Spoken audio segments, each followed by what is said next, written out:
All right, so let's go 20 years ago, you're a homeless, in a homeless shelter, and now 20 years later, you're building cities across Africa. Where do you see 20 years from now what you're doing? Yeah, 20 years from now, so we see Africa has about, is going to have about a quarter of the global population. Its population will double by 2050.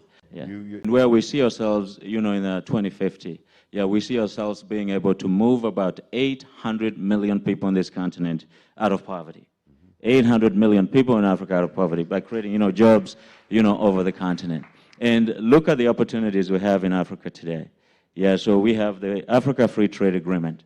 And this free trade agreement, what it's done is that, it's worked in 3 phases of implementation. So we have trade and goods, and the second phase is the IP, intellectual property, and that's where we have expertise. We are taking the IP of our city and then expanding this IP, all over the continent. And the third will be e-commerce.